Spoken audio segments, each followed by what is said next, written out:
మేము షూటింగ్కి పోయినప్పుడు జనగాం పోలే అన్న రామగుండం పోయినప్పుడు వాళ్ళు ఇంకా అప్పుడు నాటకాలు వేసేటోళ్ళు పద్యాలు మోనోయాస్కెన్లు పట్టుకొని తిరుగుతురు పెద్ద మనుషులు. ఆయన కూడా ఇచ్చిర్రు కొన్ని, నువ్వు వేయగలుగుతావు చేయగలుగుతావు. ఎందుకంటే ఏమి లేని ఫోరల్ను కూడా ఒక బ్యాచ్ పెట్టి వాళ్ళకు ఒక డైలాగ్ పెట్టినావు. నాకు అందుకే నాకు తమిళనాడు సినిమా చూసినట్టు అనిపించింది.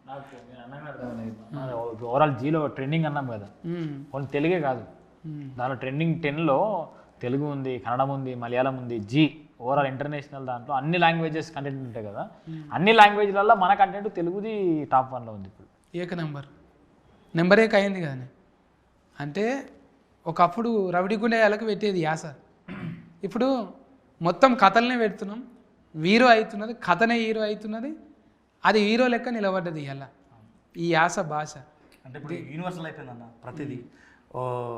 ఎందుకంటే ఒకప్పుడు భాష యాస అనేది డిఫరెన్స్ ఉండేది, ఇప్పుడు అంతా గ్లోబలైజేషన్ అయిపోయింది. ఒక్క చిన్న ఏంటిది, ఇప్పుడు ఏఐ టెక్నాలజీ వచ్చింది కాబట్టి భాషకు పరిమితులు లేవు, నువ్వు ఎలాగైనా మాట్లాడు, అది ఎలాగైనా ట్రాన్స్లేట్ చేసుకుంటుంది.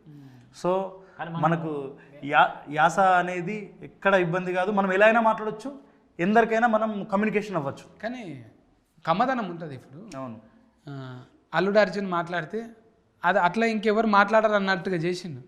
ఇప్పుడు యాస మళ్ళీ సదన్న మాట్లాడే యాస, అనిల్ మాట్లాడే యాస, ఇది ఈ టింజులు అలాగ ఉంటాయి కానీ వస్తాయి ఎవరికన్నా రావవి. అలా నోట్లో పడితేనే ఇప్పుడు ఒక డైలాగ్ ఒక హీరో నోట్లో పడితే అదొక లెక్క ఉంటుంది.